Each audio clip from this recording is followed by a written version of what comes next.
Welcome to my channel. I'm Elizabeth Liz Muschett, and today my guest is astrologer Justin Crockett Elzie. He's my friend and colleague, and welcome, Justin. How you doing today? I'm doing great, Liz. Thank you for having me on today as we talk about Saturn and Aries. Yes, we're going to be talking about Saturn. Okay, why didn't the slides?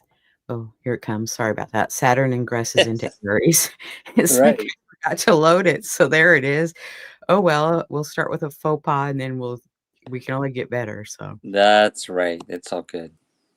and to get a hold of Justin Crockett, his email is justin.lz@gmail.com. He's an archetypal and Jyotish astrologer, teacher, author, and Buddhist.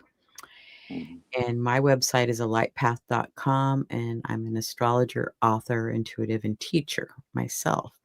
And we enjoy hearing from you. So we're going to And start you with. do really great relationship astrology. Oh, Yeah. thank you. Thank you. I work at it. So Saturn ingressed into Aries on May 24th. We're a couple days late. Sorry about that, folks. But that's a complete change of energy from going from a water sign into a fire sign. So this dance that we started at the beginning of 2025, it's continuing of the planets going from a water sign into a fire sign. Saturn will be retrograde July 12th through November 27th, and we'll be back to talk about that at a later time because we have a couple months to do that.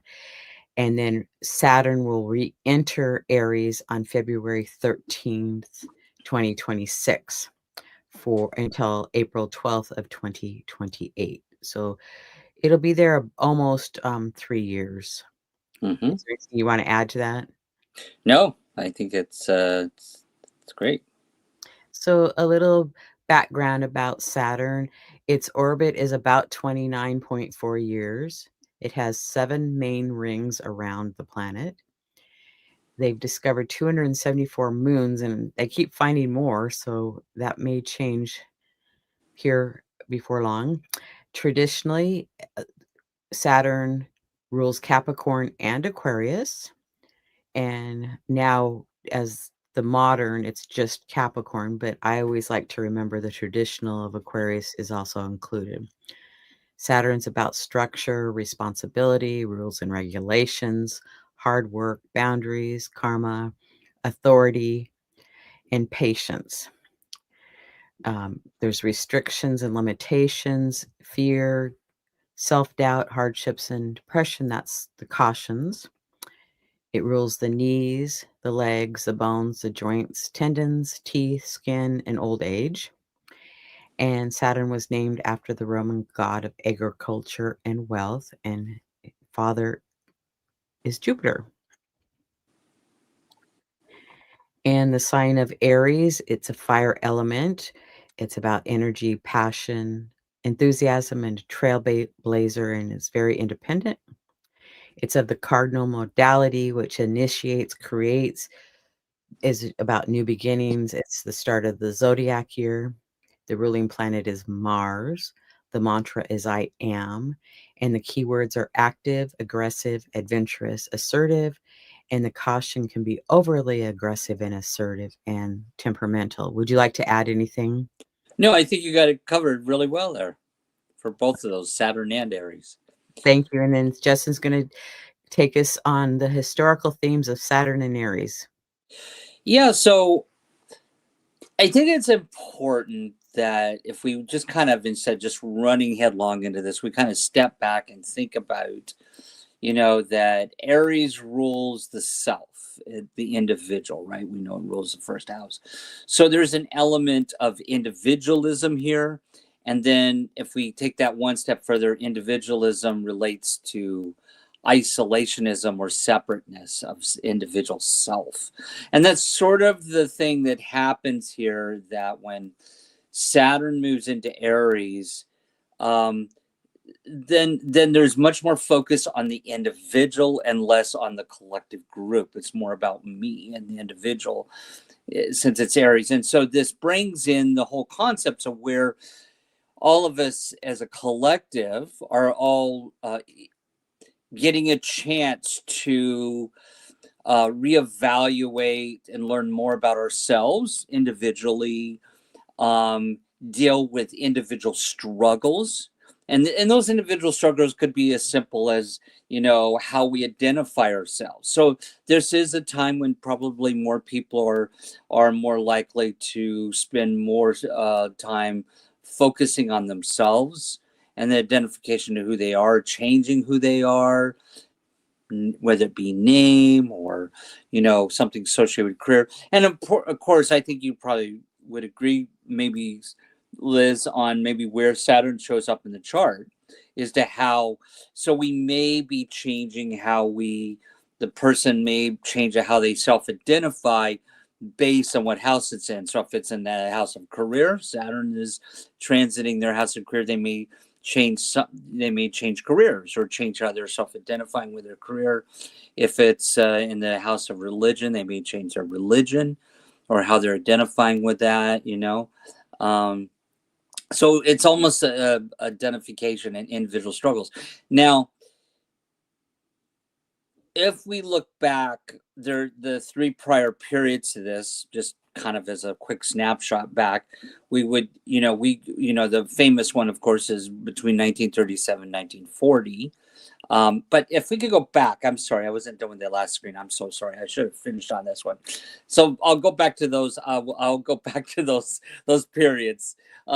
So what happens in these periods is, because there's that focus on me, and I'm going to worry about me as in that Aries energy, there'll be focus on individualism, which brings in separateness or isolationism. So there's a rise of isolationist movements in several ways. There's also a rise of fascism, because Saturn and Aries can be, because when we start focusing on me as a separateness, then this brings in an element that can lead to racism, because there's a separateness versus that we're all just one. If I'm focused on me, then the negative aspect of that is racism. So that this brings in, rise of fascism and racism.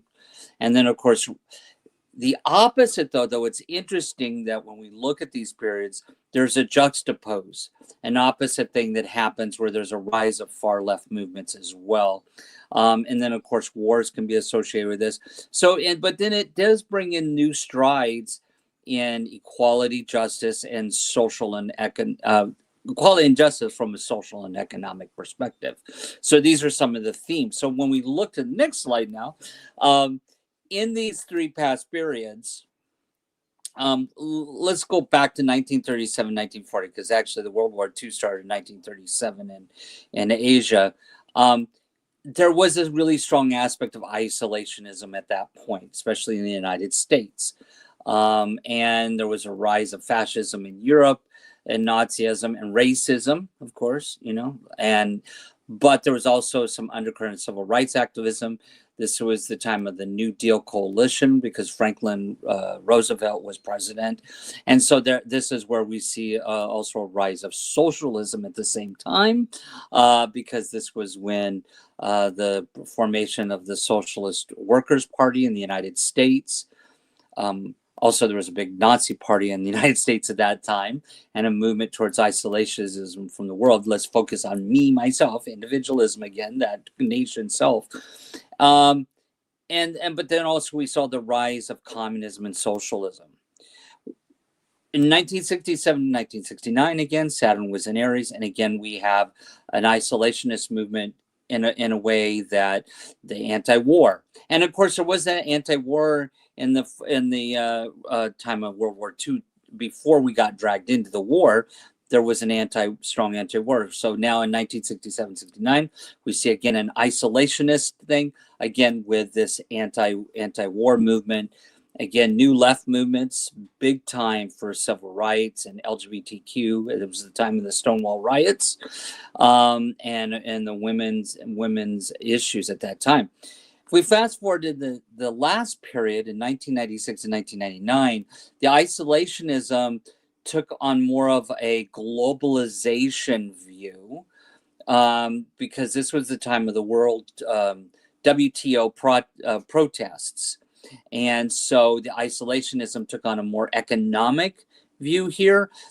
People were feeling this loss of sense of self, or the self of the nation. Again, Aries energy there, the blending of self into a more global organization, where the loss of the identity, the Aries identity of the nation state, was becoming more of a global civilization, or view, right? Globalization. And so there was a kickback on that, of course, and people became much more focused on their country and less against globalization. So again, the Saturn Aries takes on an isolationist view, but more from that. And of course, throughout these 3 periods, there's always an anti-migration thing happening, and of course, racism was happening there. One of the things, Liz, to note about these 3 periods is that the 37 to 1940 period was probably the most dynamic, of course, out of this, because we had the Holocaust, we had the communism rose, and socialism, and then of course World War II. What's notable about that period is that it had the most. Not only was Saturn in Aries, but so was Jupiter, which tends to inflate or expand. And also the South Node was there, which is Ketu, or the South Node, Lunar South Node, is disruptive. So that was probably, out of these 3, that it was the most dynamic out of these 3, because there was so much going on in Aries. Now in 1967-69, it was only, besides Saturn in Aries, just the North Node. And then in 1996 to 1999, it was just Saturn and the South Node. So that kind of colors, what planets or nodes are in Aries at that time, colors it. And this period, for a lot of people, is going to probably feel a little bit more like that 1937 to 40 period, I hate to say, because we've got, the nodes were just in there. The North Node was just in there. So kind of, out of that. And this time around, Neptune's in there with Saturn during this period. So this is going to feel, there'll be a little bit, we're seeing all of these things happen. We're seeing the anti-migration, we're seeing that anti-globalization with what Trump's doing with tearing up globalization and trade. And we saw that, of course, in 96, 1999, but now we're seeing that flavor comes in here. We're seeing the civil rights stuff come up a lot right now, especially around transgender rights and this coming out against diversity and equity and inclusion, DEI. And of course, the overturning Roe versus Wade having that happen for us. And then we're also seeing this rise in Nazism, especially with our own Vice President Vance promoting the Nazi Party in Germany, and we're seeing this big rise of racism. So we're seeing an element of each one of these things that happen in each one of these periods, but it's going to probably feel for us more like that 1937 to 1940 period, I would say. So that's just kind of some of the little bit of the research I've done on this, on the previous themes and dates. What are your thoughts about that? I'll shut up now. Well, that's helpful. And I wanted to tell our audience that if you were alive during any of these periods and you can reflect back to that time in your life, what maybe was going on in your life, and that might give you a hint of what this Saturn in Aries could be like. For instance, I have Aries in my 10th house of career and how I'm seen. So in 96, my business was really growing and I was working at that. So it's like, it doesn't necessarily have to be, yes, there's change. And, I did the business on my own. It wasn't a group effort. It was me individually. So, that could have been That's that that change. individualism, right? Yeah, Right. starting new businesses, starting new things. Yeah. And so it doesn't mean it's like a difficult thing or a bad thing or whatever. It's like, No, oh yeah, I don't mean to take too right, much of a negative view on it. Yeah. but it kind of gives you a clue. And the other comment I wanted to make is, 29 and a half years ago, approximately, or 30 years ago, um, when Saturn, every 30 years, Saturn goes into Aries. So it's the start of a whole new Saturn cycle, regardless of what sign your personal Saturn's in. So we're starting a new cycle. So that's usually pretty dynamic. And so that's what I want to say about that. Yeah, and I would say, and I agree with you. And I think the positive aspect of this is this allows us to start new things, definitely. And especially if you're starting something, because Neptune's there, if you're starting something new that's outward facing to the collective, that could be, successful as long as you're hard work, because Saturn, right? And it so yeah, this could be a great time to start new things, and just be aware of the Saturnian energy of limitations or obstacles, but hard work. Absolutely. And so this is just kind of a review of when Saturn is in Aries at this point. Um, that went into Aries on May 24th and will be there until April 12th of 2028, with Saturn will retrograde back into Pisces for a short time. So that's always interesting. And then the next upcoming Saturn in Aries is May 22nd of 2055. So 30 years down the road. Oh, great. We got to go through all that again. Well, but sometimes change, it can feel disruptive at the time, but then when they go through their phase and the hard work of making the change, and because oftentimes it's not just the first thing you do, there's going to be a few adjustments with that. So it can feel uncomfortable, but if sometimes it's good to rip it up and start over. And if you're thinking about a progression of a cycle, I like, I like what you were mentioning about how Saturn is about a new beginning of a new cycle, right? As we know, it's in Aries.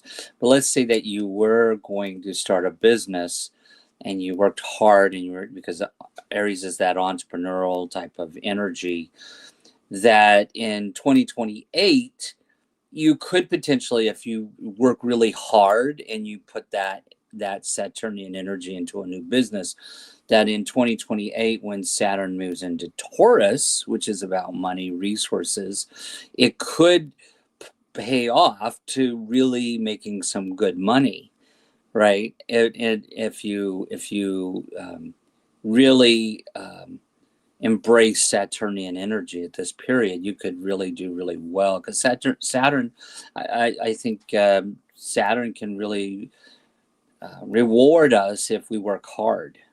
Absolutely. It's about the work, the taskmaster and the work that needs to be put in. And Saturn doesn't particularly like the sign of Aries. So I'm going to say it's possible Saturn can get cranky. You're being nice about that one. Moody. Saturn's moody. Yeah. Okay, so I want to talk briefly about the Aries point, or the world point, which is 0 degrees Aries in 0 minutes. And I briefly mentioned earlier about the nodes being there on January 12th, the North and South node. Then Venus was there on February 5th, March 27th, and May 1st. Mercury on March 4th, March 29th, and April 17th. Neptune March 30th, and again on October 22nd, and then again in January of 2026. And Saturn will be making May 24th, September 1st, and February 13th of 2026. The moon will touch that point one time each moon cycle, and the sun is there one time each year. So we've had a lot of activation this year at that Aries point. To me, it's a creative spot. It's a shift in energy. It's like a new beginning. So like the nodes hit there. And so to me, I think of it, it's like, pay attention. Then the next planet goes, the bell gets a little louder. Are you paying attention? And then, it's like we have all these hits on that Aries point to be creative, to begin new projects. like change has to happen. And so sometimes it could be personally that we need to change, but I just think that that's very interesting that we're in this phase pretty much this whole year into the early next year. Right, and you know, I think you bring up a good point about the Aries point that, let's say, for the next 3 years, that on the Aries Ingress, the Sun Aries Ingress, that we go back and we revisit this chart of Saturn's Ingress at 0 degrees Aries. I think the next 3 years are going to inform us about something in this chart. Right. You know, and especially if you're starting something like, take some action as Saturn moves into this time when Saturn moves into 0 degrees Aries. Take some action and then watch what happens with that over the next three Aries Ingress periods, next 3 years. Absolutely. Well, I'm going to turn it over to Justin to talk about the lunar mansions. Yeah, so thank you, Liz. So if we look at this period, just looking at the period from May 24th through 4 I meant to say 412 on that one, or actually, I'm sorry. Yeah, it's supposed to be 525 to 428, which is the year. From a Western and Jyotish perspective, these are the lunar mansions that Saturn will be in during these periods from May of this year through April of 2028. There's actually 4 lunar mansions that Saturn is transiting through, including the retrograde period. And so it's Purva Bhadrapada, which is the it represents it's the star. It's called the scorching pair, and it's a star which represents change, and facing some I don't want to say darker changes, but it does represent change, and that's why it's called the scorching pair. Uttara Bhadrapada is called the warrior star, so it's almost like we go through this change and then we move forward really strongly. The warrior star, we know that that's related to Aries being the sign of the warrior. Then Revti is the wealthy star. It moves into a period 3/4 through this period, this cycle. And then Ashwini, the last nakshatra from a Western astrology perspective, will be again, from the Western astrology perspective, this is the last nakshatra that Aries will be in from a Western astrology perspective, the star of transport, Ashwini, which is related to healing and therapies. So it's just something to kind of keep in mind if anybody's interested in lunar mansions from a Western astrology perspective. These are the lunar mansions that Saturn's in during this period. And of course, as we know, if you're a Jyotish astrologer, after that April 12th, 2028, and from Jyotish perspective, Saturn will still actually be in Aries. But there's a crossover here, and if you can embrace it, these nakshatras will affect how Saturn reacts over the next 3 years. So I have a question about the first one, the scorching pair. I think of clearing the slate, clearing the plate, and to start fresh. Would that be correct? Yep. Okay. Yep. It's a good way to think about it. Yeah. Thank you. Yeah. So here is the astrology chart for Seattle for May 24th at 8:36 p.m. of Saturn entering Aries, and in Seattle chart, that's in the 4th house. And then we're going to go into the aspects. So you want to start with an aspect, Justin? Oh, okay. Why don't you start? Why don't you start on this? Okay, well, I'm going to start with that conjunction with the North Node, Neptune, and Ceres. So, they're all really close to each other, even though the North Node is separating from that, it's moving away. But with Saturn and Neptune, I would say it's time to evaluate and come up with a new plan of action, a new dream. That's why I say, um, you know, do you enjoy your work? Do you like where you live? I mean, it's like kind of review your life. It's like if you live in a 5-bedroom house and it's like too much to take care of, maybe you need to, move to something smaller, but it doesn't mean you have to do it tomorrow, but you can be working towards that. You have time to work towards that. And then with Ceres conjunct it, and Ceres is about harvesting and it's about food and nurturing. So evaluating in Seattle, it's in the 4th house, so you could say it's home. Is this home feeding me? Do I love it as much as I did when I moved here 20 years ago or 10 years ago, whatever it could be? There could be this process of, looking at it. Maybe your kids have grown and moved away. Maybe you've gotten a divorce or whatever. It's like life changes over the years. It doesn't stay constant, so it's always changing.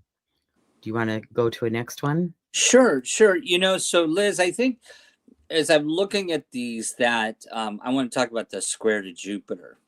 And I think it's important that we point out here that some of the more challenging aspects here are hitting air sign here. With the square to Jupiter, and sextiles are not challenging, but there's still this creative flow of energy to that.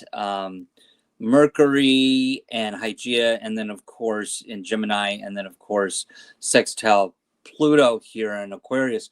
So and I think because Saturn is squaring Jupiter in Gemini, I think this is one of the good things to do as we move into this period is to stop and evaluate, because our communications and our thinking is being challenged to adjust, right? The Saturn squaring Jupiter and Gemini, and then it also, of course, I think because it is sesquadrating to Mars there, it's having us evaluate a new direction here as well. So that's what I would say about those. Oh, I like that. And then, of course, the big conjunction there in Aries, Saturn, Neptune, and Ceres is opposite the south node, but the nodes are opposite anyway. And then it makes a T square to that Jupiter. So that is, really informing, that opposition. It's like, okay, now I need to evaluate, talk it out, write it out, really think about it. Do I want to move closer to a community that's supportive? Do I want to move closer to my children? Do I want to, move somewhere that it's less expensive? I mean, it could be any number of things. Mm-hmm. And then we have the 2 sextiles, one to Pluto and one to Uranus, Mercury, and Hygeia. Do you want to speak to those? Well, I just think those are supporting the change. Mhm. That's what it feels like to me, that they're supporting the change, that if we stop and we change our perception or the way we're thinking about the situation, that where there's an easy creative flow of air energy to change our perspective, or our communications, or our thought process. Right, look at it in reality instead of, um, "Oh, I want it to be this way," or, "This was my dream 10 years ago." Well, you could have accomplished that dream and you're ready for a new one. I like that. Okay. So we have some other aspects here. We have, minor grand trine or a talent trine. We have 2 of them. And Pluto is trine the Sun and sextiles back to Saturn, Neptune, and Ceres. Then we have Pallas Athena trine Jupiter and sextile into Chiron and Eris. So would you like to talk to one of those? Well, I again, I think this is just sort of an add-on to what we were just talking about. I think there's a communications, or media or thinking thing going on here, because all the air energy, air. Aquarius and Gemini, right? And so this is a great time to start new books. I would definitely, we may even see some new ways, the way people are getting their works out into the collective, because Saturn's on that Neptune, and it's squaring the Jupiter in Gemini, but there's a sextile there as well with Ceres to that to the Sun, and then so I think we're going to see some new modes of communications, and if you're an artist or you're thinking about writing a book, start writing, start thinking about how to, it could be that you start a book, but you don't do it in isolation. You actually you maybe put out little blips along through your writing process to keep people interested in it. So this is I think a very creative way of thinking about how we're looking at communications, and through self-identifying of how we're also talking about ourselves. So there may be something new here. Well, and it's an opportunity to do some self-healing. And if you've already written, say, a few books, you might come up with something a little different than what you've already written before. Yeah. So go with it is what I would say. I'd encourage you to move forward with that. And you know what? If it's Saturn and Aries, you may write an autobiography. And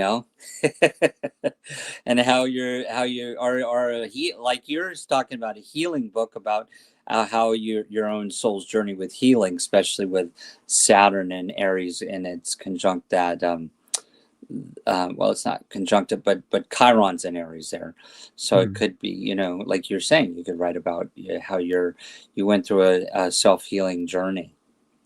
Right. And even in the writing process, it might bring healing to whoever's writing, or you might not intend the book that you're writing to be about healing, but it could heal people from them reading it too. Yeah. Or So if you're a podcast, even, communicating in some level. Yeah. So we may see, because there is a focus on individualism here with this, we may see an increase in autobiographies in the collective right now. That'll be interesting. Okay, we have a couple of T-squares here. Mars opposite Pallas Athena, T-squaring Juno. And do you want to talk to that one?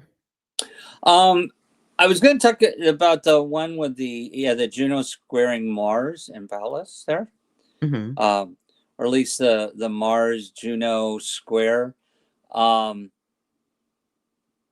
I think. I'm sorry. Go ahead. Go ahead and talk about it. No, I was going to say that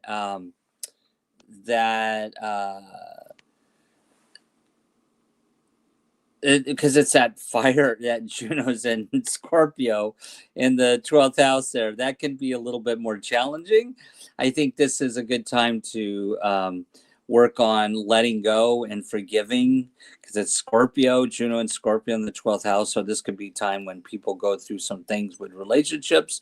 They're a little bit more challenging around possessiveness, or and could also, this is a great time to go and have some psychotherapy around some relationships, because that Scorpio is in that Juno's in Scorpio retrograding. So this is about healing relationships and focusing on love and forgiveness, and it's going to cause us to evaluate our direction, because it's squaring Mars. So there may be some new direction in relationships that maybe people have held back on, and now it's like, I need to focus a little bit more on me in this relationship, and I'm going to go get some therapy. I'm going to forgive, and I'm going to take a new creative focus a little bit more on me a little bit there. Well, and I would say with that Juno in Scorpio retrograde, it's like, okay, if you have any issues with relationships, and I'll just throw out trust. Trust is a big one for me. And it has. It's like, okay, so I have to get real and work on how can I trust again. And so Mars is kind of encouraging you to work on that. And that would just be one example. Right. And then we briefly spoke about the nodes in a T-square to Jupiter, which also included on the north node side the conjunction with Saturn, Neptune, and Ceres. And so we kind of briefly talked about that. So I don't know if we need to talk any more about that one. And then we have a T-square with Uranus opposite Juno square to Pallas Athena. Well, I think that Uranus opposite Juno just really again supports that whole aspect of there's going to be something about relationships right now that's calling us to our attention. And I think this is Uranus wanting to bring some change there. So this, I think there's something to pay attention to our communications and relationships. But I would definitely say this is a good time to make changes in a relationship with Uranus opposing Juno as a general rule. Well, and then it T-squares off to Pallas Athena. So it's like you can make a plan, but be willing to make adjustments and have flexibility in your plan. Right. Anything else you'd like to say about these T-squares? Well, and I think because it does, it involves Pallas, and Pallas is represents patterns. Again, this would be a good time where we make really hone in on patterns of some of our behavioral patterns that we have in relationships and identifying those, and so then this leads to healing. Yes, or types of people we attract. Right. Okay, and then so we're going to go on to when Saturn retrograde re-enters Aries at that 0 point.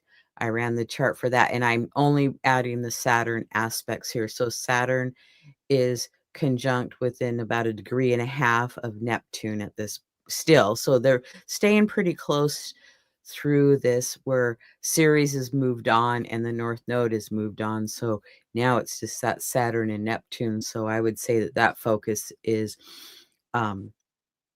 Saturn's retrograde here. So it might be reevaluating your dream or your vision of how you want to move forward in the future. What would you say?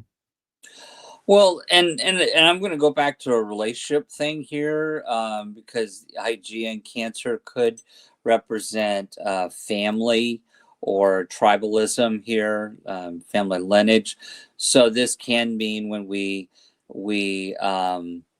make some decisions about our how our role is in the family, and working on healing family issues, whether it's with our children or parents. And I think, again, there's a collective thing going on because of Vesta being involved. And then, of course, it's in Scorpio. And then, of course, IG is in Cancer. So there's definitely some emotional healing available here. And I think it's more around a group think and our individualistic identification with that group think. Well, and going on about the family, healing family things, it's like healing ourselves lots of times can heal our parents, our grandparents, and it can heal our children and our grandchildren.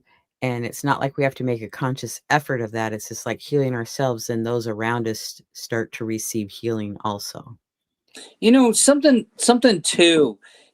Aries is that energy, elemental energy that's about empowerment and being empowered. Every Aries I've ever seen, they just have this ability just to pull up the bootstraps and move forward. Right? It's about empowering others. Great time to start a new coaching business if you're interested in coaching. Especially with Saturn and Aries.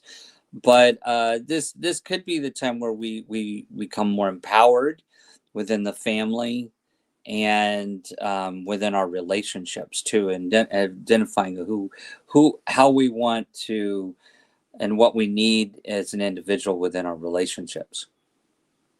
Well, in that Aries energy, it's like it can maneuver on a dime. It's like change course, but then weave back in, get back on course of whatever that might be, or just make the adjustments. It's like there's more than one way to get to where you're going. So then we have a quincunx to Mercury about communication. So, like, if you're trying to communicate your plan, there could be like some misunderstanding, perhaps. And so, I would just encourage people to have patience with that, with what you're trying to communicate or what people are communicating with you back and forth.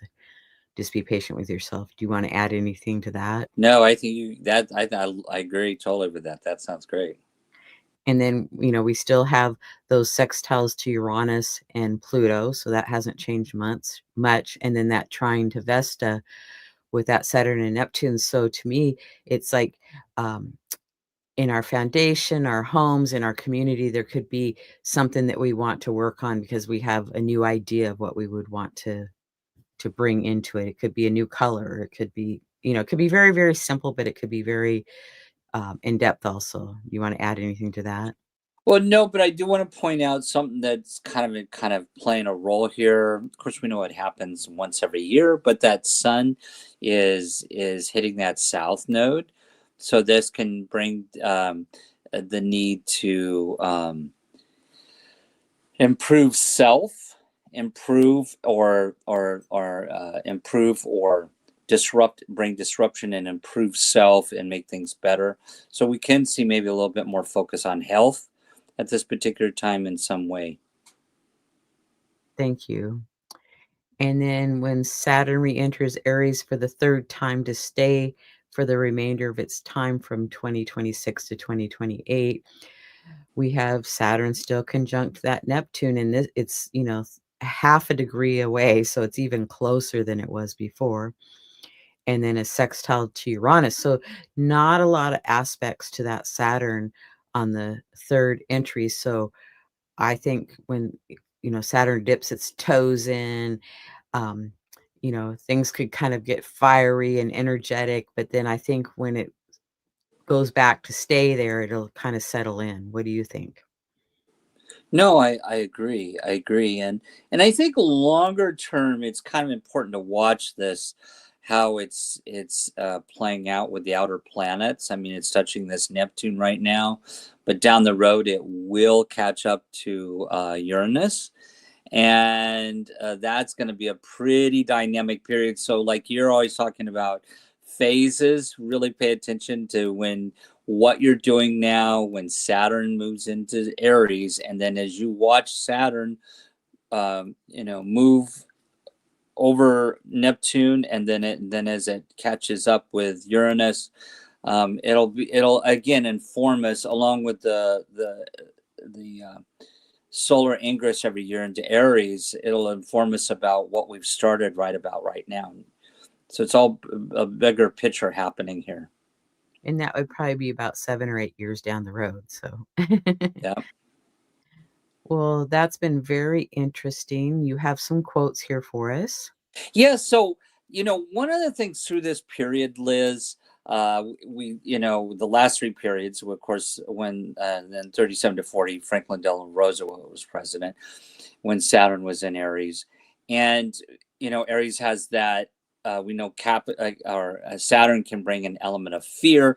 And so I thought this quote by Franklin Delano Roosevelt at the time was so important, was kind of representative of that, of the only thing we have to fear is fear itself. that would be like if somebody was really Saturnian, you'd want to tell them, fear is just a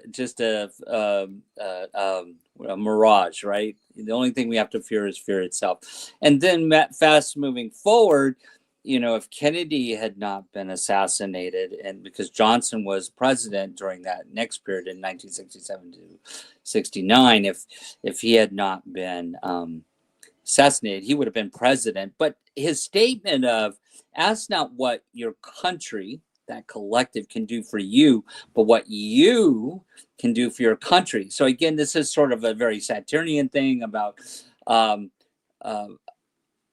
accountability and self-responsibility and individualism about what you as an individual can do for your country, and don't depend upon what the country can do for you. So again, there's a little bit of the focus on individualism that I thought both of these quotes during these periods was pretty kind of representative of the Saturn and Aries, and something to think about. Well, and thinking about fear, it's false evidence appearing real. So I never forget that, and I think it's kind of important Right. to reflect on that. Well, Justin, thank you for joining me today. Is there any last thoughts that you want to share with our audience? I would just say it's a great time. Just just lean into the Saturnian energy and focus on self discipline, and great time to start new projects. Thank you. And I want to thank our audience that's been here live watching us and those that come back and watch at a future time. We appreciate you and your support. Justin and I are both consulting astrologers. We have newsletters and YouTube channels, so we always appreciate you liking and subscribing and leaving a comment for us. And I'll let Justin tell you about his things going on. Yeah, the best way to get a hold of me is through my email at justin.elzie@gmail.com. And you can find me on YouTube under Astrological Yogi. I do a combination of both Western and Jyotish astrology. So thank you. You're welcome. And there's a variety of other shows for our audience. I have the Astrology Star Sisters that we have a number of topics. Justin and I do a few episodes each month. And then we have a variety of other shows for you. So pretty much at all skill levels. And we enjoy having you come back. And again, I want to thank Justin for being here and thank the audience. And we're going to say goodbye for now, and we'll see you next time. How's that? Bye. That's great. Thank you, Liz. And Oh, bye. thank you. See you next time.